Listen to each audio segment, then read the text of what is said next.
Welcome to the Six Fix Podcast. I'm Digit Murphy, your host, and every week we do exciting stories on our players, on things in the community, on just fun stuff surrounding the Toronto Six.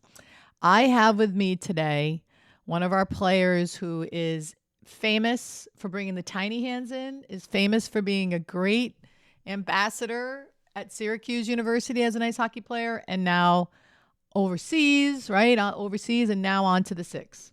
So Megan Quinny, welcome to the show. Thanks for having me. I'm excited to be here.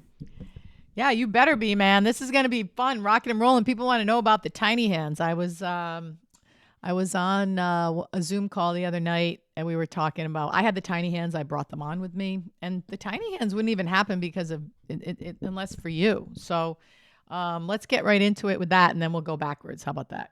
People want to hear about those tiny hands. Go. Well, my roommates found out I gave them away, and they were so sad. They couldn't believe that I gave them away because I would literally just bring them out all the time at home, and it was just so funny. But I just happened to bring them home for Christmas break, and then I'm bringing all my stuff back with me, back to the U.S., and they were in my bag, and I saw them, and I was like, Digit would love these. She's going to have a heyday with these. So that's when I gave them to you and took off. Well, I mean, without your insight, and understanding of Digit Murphy and what the Toronto Six stand for, like that doesn't happen. So, I think we are about having fun, and our players know it, our fans know it. So, how do you think that's impacted the game and the market in Toronto? Well, I think when other people can see personality, especially on the coaching side, because it's not usually a common thing, people love us just because it's different and we have a lot of fun and it's fun to watch. So I think that's great. Yeah, and I don't know why people don't want to have fun, right? I mean, we talk about being fun, fast, and furious, and I talk about women coaching women, but I think there's a stigma around having fun in sports. It's like you have to be serious. It's a business, and it's all about winning. And I think what we've been successful at doing is kind of saying, well, that might not hold true, right? Within our game. So talk about how our way of thinking may help the future. I think just by looking at our post game celebrations, I mean, we can still be successful and have fun. We don't have to be serious and not have fun and be successful. So I think just other people seeing that we have fun and win is like something that people definitely want to do and be a part of. So Yeah. definitely, Well, the dance definitely looks party, fun. the dance party Exactly. too. Taylor Like Swift. it, Taylor Swift. Taylor Swift, you and Gigi, you and Grandma, figuring that whole, I missed that girl. duo She out. texted me. Did she? Yeah. Yeah, she I don't. said, "Hi, just want to let you know I'm so excited for the bubble. We got stuff planned. Well, it's the bubble, but now it's called the Boston bubble, I guess, The because Boston bubble."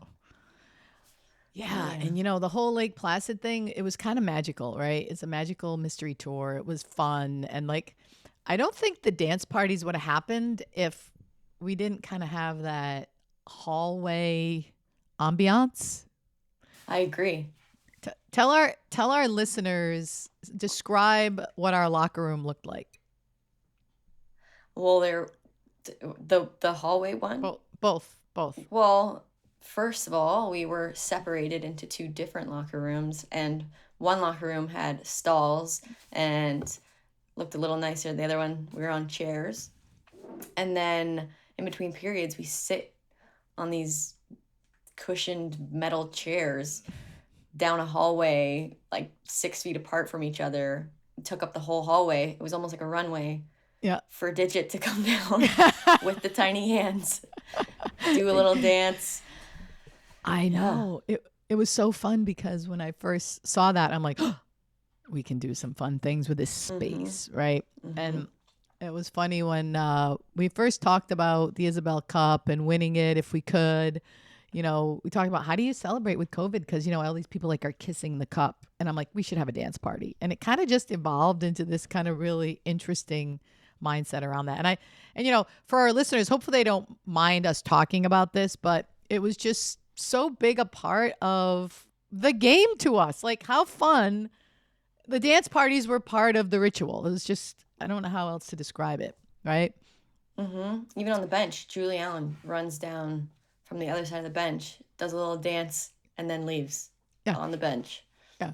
So And how many coaches in your day would let that happen, right? Or would they? I don't know. Maybe they would let it happen. You guys just don't feel comfortable in the space that it could happen. I don't know. What's your yeah, thoughts on that? I don't think that I would ever risk doing that with any other coach that I've ever had. But I feel like you initiated dancing on the bench. It created an environment that made everybody comfortable because we knew that you would have fun with it too. So I I think that know. helped. Yeah, and I always like kind of harken back to why is that? Why do we as women need permission? You talked about I don't want to take that risk.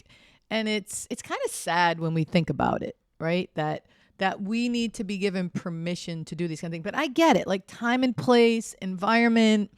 Um, I think that as coaches and players, we need to create this existence of safeness and space and expectations and what we think is allowed, right?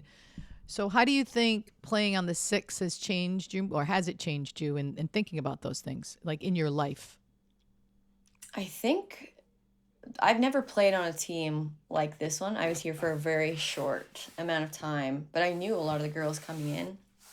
And I feel like the pressure was very low, just because everyone kind of knew what they had to do and just such a comfortable environment to be around that it like created like this energy. Like everybody was so comfortable that like people that you wouldn't normally see dancing and having fun are doing that on camera, and it's on like social media platforms like it's Sports Center, and it's just like crazy that like everybody's just so comfortable now just with the environment that we've created. And I think it's just like I think a level of like we all know what we need to do and we all know what we want. We're there for a reason. It's not like anyone's there just to sit around and like twiddle their thumbs and just be a part of a team. Like we want to be there. So I think just like the people, the coaching staff, the environment has created like a really comfortable place to play What, hockey. yeah, what do you think? How is that created? Like I'm sensing motivation, right? The motivation is internal, not external. I don't want to get in the weeds here, but we're going down a good rabbit hole, I think. Mm-hmm. Like where does the motivation come from? Like how do you think you create this? Because there are people out there that want to build teams and they want their teams to win and they don't know how to. Like why is this team so special in your mind?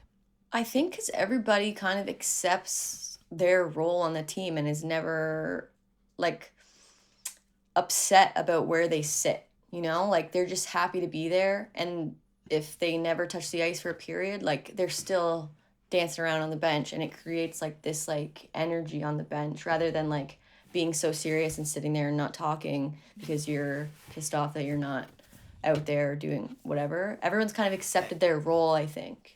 Yeah, and you just brought up a really good point. Like just because you're not on the ice, you're still part of the game. Right? That's what I Right. just heard you say. Yeah. It's like, you're still having fun. You're having fun cheering for your people that are on the ice. And maybe you're not going to get on, but you're still having a good time. It was funny because I put on my board, I put have fun as like I drew like there's all these like rink diagrams, right? And all the coaches they write like all the plays on it, right? And I just wrote in big black magic marker, have fun. And I showed it to Katie.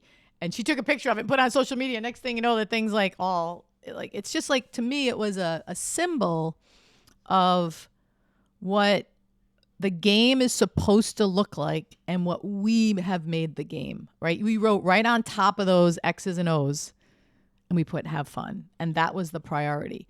Right. And I think that's what the magic of the T6 is. I don't know, but it's been a ride. It's been a great ride, and I hope to finish it off. So now let's transition over to finishing it off.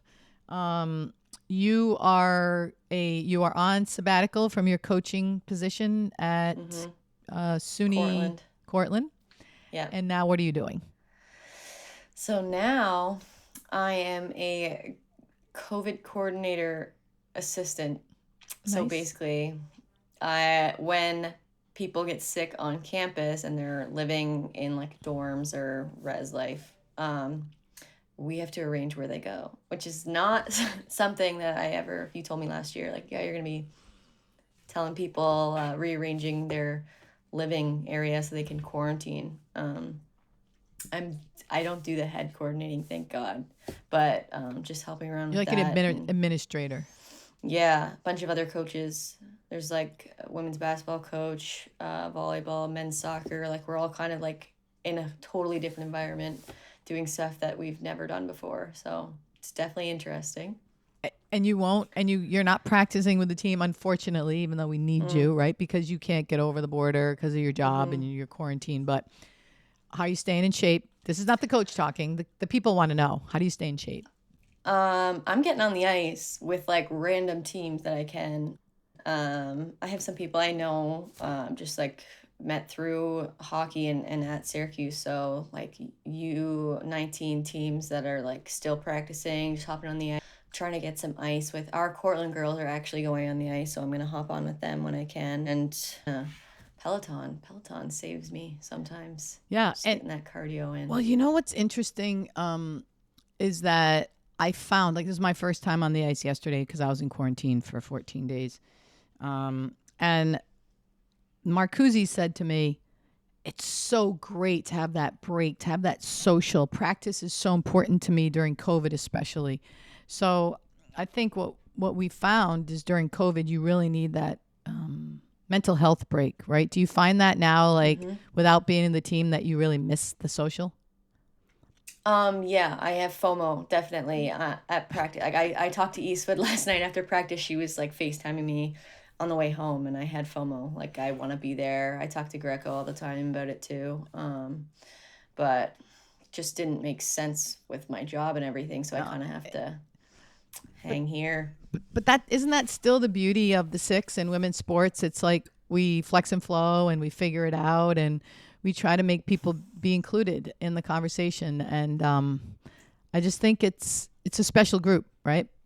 Yeah, definitely, definitely. All right, so let's go back in time and let's talk about your I don't say growing up playing hockey, but just take us through memory lane quickly, and then ending in, I think you were in Europe. No, I played in Toronto. Toronto. Sorry. Why do I keep thinking you're Curious. in Europe? I don't know. You got some. It's how much I know my players. Yeah. You know, Call I'm me here. Sarah for We're the here about first the 3 moment. weeks. We're here about the moment. Okay, we'll talk about Belleville. Is the place you're from? We're out by there.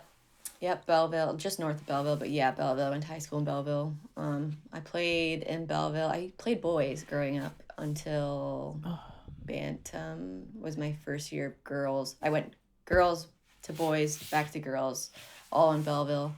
But Bantam, they just get so big. So Yeah. went over to girls. My mom used to make me like tuck my hair in when I played because, being a girl, playing boys sports, targeting. They headhunted you.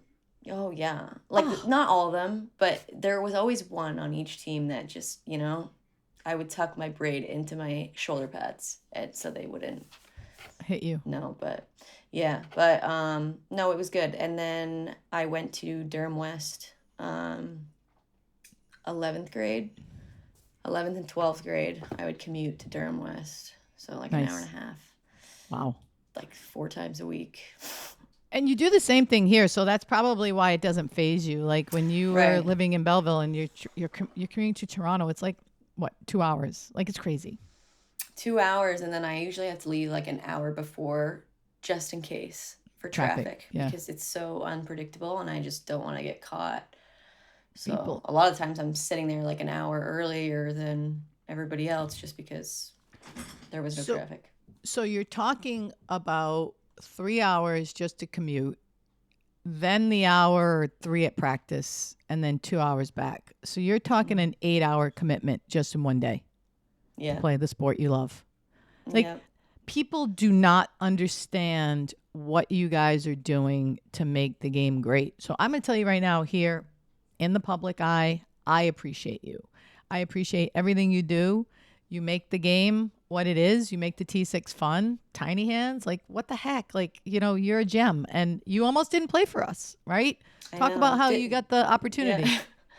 Well, I hadn't played in like I said, I played in for the Toronto Furies in the CWHL the year after I graduated, and even then, after I graduated, I was like, I think I'm done. I think I'm gonna hang Yeah. up.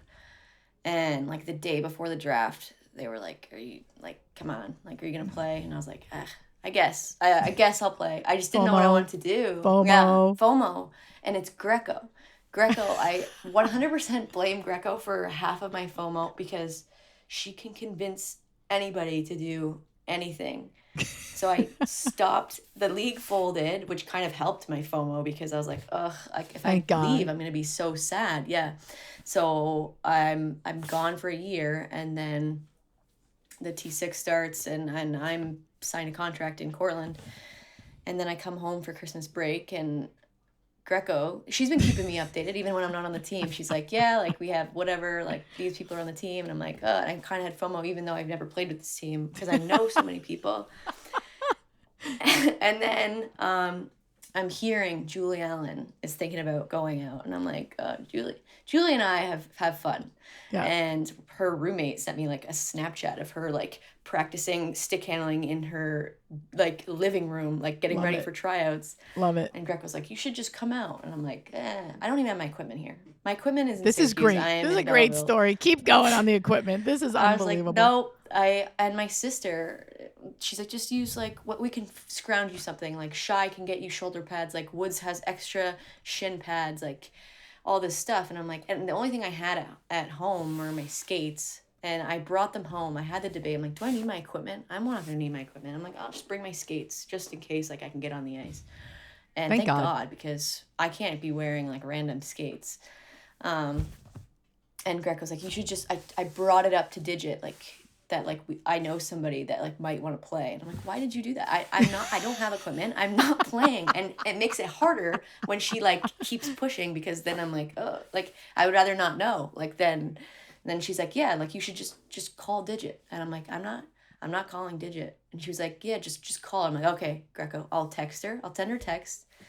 And then she gave me your number, and I just never texted you for the first day. And then Greco called me. She's like, text Digit right now. So she basically forced me. I love Greco. She's like, text her right now. Like, Shy wants you to play. Chuli, like all these people I've already played with. So I'm like, all right, I'll text Digit. So then I talk to you. And we're scrounging equipment. Like, I'm like my sister who's 5'2". I'm 5'9". She hasn't played in like years. Her shin pads are like from like Pee-wee. She has like old Easton elbow pads. Like that's what I'm wearing. Her shoulder pads are literally like here on me. Like I just had to make it work. And then Sid was like, "Here, I'll get you some new shoulder pads." My whole stomach's exposed, but I made it work. I mean, it worked out. Thankfully, I would rather wear old equipment than brand new. Yeah. But it was worked in from Yes. her Pee-wee days, like literally so long ago. Unbelievable. So here's the question: are you going to wear the old equipment, or are you going to go with your new equipment? I'm gonna wear my old shoulder. Actually, you know what? I'm debating between the shoulder pads, but the shin pads, I'm definitely wearing the old ones that I wore, like my sister's. I'm gonna wear her elbow pads too, super comfortable. Yeah. And guess what? They don't make elbow pads like they used to. I know. When I was playing, and I know it was a long time, like I had these tiny, whiny little ones because They're I'm like, huge. I don't need anything. They're so big, Right. and for women, they're down your arm. They go all the way to your wrist, and you can't maneuver. They're right? like they're very like stiff and big now, but hers are like these tiny little like they're perfect. And I was like, Yeah. you know what? Well- It's probably a blessing in disguise. when you look at like Tom Brady, right? He goes out there in like hardly anything, right? Mm-hmm. And he just plays. And I think he's flex and flowing. He's free. Free. Free hockey. Free. Free. You got He's to be not free. And stiff. that's the I other, know. we play free. Talked about how we play the game. It's this like energy, like you said, acceptance, and just We all tolerance. trust each other. I Yeah. think like we all know that we're all good. Like we're all good players. None of us like we're like, oh, like she shouldn't be here. Like everybody is a good player on the team. So we all know how to play hockey. We all know what we need to do. So we just do what we need to do. If you play this way and that's what you need to do, then fine. If you do this, then fine. It all kind of works out and we all kind of accept that with each other. And I think that's why we're so successful. Is like we don't need to be told what we need to do. We know what we need to do. And Yeah, I think a lot of coaches get obsessed with the control factor, and it's really hard for coaches to I think let the players have what they have, right? Because I always tell you guys, you go be you. And I think that it's really hard for coaches, and that's why you can't play free. I don't know. What do you think about that? definitely. You even see it like kids level, like if you overcoach a kid, they're not gonna be able to do it. They're gripping their stick so tight and they're nervous to make mistakes and they're get the puck and they're like, wait, what was the play? What are we doing? Like there's no set like you can't, it's not like football where you can like make a set of play. Like if it doesn't happen, it's not gonna be there. Whatever. You have to play like my mind, like Megan, how I play and read off that, and that's just hockey IQ. I don't think that's anything like it's not set plays unless it's like a specific situation. Face Everyone's off gonna grip like that. right. Spiros, those face offs, but And Lisa, I'm like, Lisa, draw face off. Go distract them. yeah, It's it's an interesting point about mistakes, right? Because hockey's a game of mistakes. How many times the puck touch your stick? How much time of possession do you have with the puck? Very little, right? So much you're playing without the puck. You're playing in a position so that your teammate can get you the puck. And I think that when you're trying to think too hard about what the coach wants you to do, by the time you thought, that window's closed. right. So what I try to do as a coach is just to teach you guys to play within your own head, but also with each other. And that comes with a lot of trust. So would you take some of the things from the T6 now that you're a coach? Would you kind of take that mindset over to your team, or do you already do that with your team? Talk about that. Definitely. I mean, I'm really not one to like be I'm not a yeller. I'm not like I'm very relaxed on the bench because I trust they're there for a reason. They're good players. I trust that they know what they need to do, and if they don't, then they shouldn't be on the ice. Obviously, a lot of the times when they make mistakes or something, they know they've already made the mistake. So I think, yeah, just taking comfortable, like creating a comfortable environment on the bench. I think that's the most important thing so that they can play what they need to do, like do what they need to do, like play to the best of their abilities, play their game and not the game that people are shoving down their throats.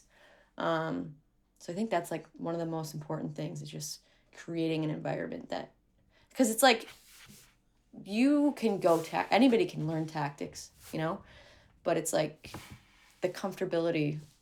Like, for example, like I've been on benches where it's not comfortable. T6 is very comfortable. No one's like forcing me to do anything. Nobody's down my throat if I make a mistake, but it's like everyone kind of knows already what they need to do. So how do you coach kids that come back to the bench that made mistakes? Like just give me an example. Like what would your tactic be? Kid just had a turnover at the blue line that scored. You have D coming out of the zone. Or she chucks the puck up the gut. Kid intercepts, scores a goal. What do you say to that kid? I would probably just point out, I wouldn't be like, oh, why'd you do that or what? Because, they don't, it just happened. Kind of correct, like where they, like, oh, instead of this, maybe next time you can do this, or how it broke down. Discuss like where it happened, where the mistake was made. But it almost, like sometimes they don't even need to be, it's just like, this is what happened, you can't control it, you know. But if they're making a big mistake, they already know, I think. But Yeah. small mistakes, I think, just saying like, here's where it went wrong, and here's what you could probably like do next time, or here's what your options were, you know. I also think as a coach, it's is it consistently wrong or is it just a one Right, off? right. And if it's a one-off, I'm not saying it, Yeah, you know. right. But if it's constantly happening, you have to dive deep into what the reasons are. And as a coach, I think it's like, hey, you had that pass, but you hesitated that 1 second, and that's when the window closed. So Right, you had the right idea, but you just waited too long to pull that trigger. And I think that right, those are the kind of little nuances of, why did you pass that? That was, what are you doing? right. You know, like, because I think I used to do that every once in a while when I was back at Brown. I'm not going to lie. But, now that, I have evolved as a coach and as a leader, because the coach is the leader, I think those are the little nuances you can do to make a difference in people's attitude the next time they get on the ice. Now they're not going to squeeze as hard. So, okay. So what haven't we talked about that you'd like to chat about? I mean, we already talked tiny hands. What are you looking forward to in Boston? Well, we're trying to win here, right? So I'm looking forward to hopefully a couple W's, and seeing everyone. Obviously, I haven't seen anyone since we all left. We all kind of left at different times in the I bubble, but know. we all kind of trickled away. So I think just mainly seeing everyone and getting in the locker room and having some Yeah. fun, and hopefully couple of wins. I'm excited about that because I think, having you back, not being with the team the whole time is going to be a little boost of energy. So Mm-hmm. I'm pretty pumped. I'm pretty pumped. Mm-hmm. And I'm sure you have something up your sleeve. Did you see But that I texted you the other day? I won't tell you. I won't tell everyone what it is. But yes, I did did see you? that. You said sent it on Amazon. I'll have to relook, but I was so busy the other day. So it was It's all crazy. right. But It's all right. But I'll I take a think quick that's look what's at up it. my sleeve. That's what's up All my right. sleeve. I think it's All very right. interesting. I think you could have a lot of fun with it. Okay. So, We have a lot of fun with the six. So, how can people follow you or, Instagram, all that? You want to share your handles with our listeners? yeah, it's on Instagram. I think it's Meg Quinn _ and then Twitter. Made it a long I don't time know. ago. It's mquinner14, Okay. I Well, they'll believe. find you. Yeah, they'll And find me. and yeah, they'll find you. And if you want to follow the Toronto Six, it's at the Toronto Six everywhere but Instagram at the Toronto Six. Instagram is at the Toronto.6. So I guess we couldn't get that handle. But guys, you'll follow the Toronto Six. We're a great team. We're fast, fun, and furious. And Quinny, great to have you on the show. Can't wait to see you again in Boston. Let's raise the cup. So thanks for being on the show. Can't wait. Thanks for having me. All right. That's it. Digit Murphy, Six Fix Podcast for Megan Quinn. We're out.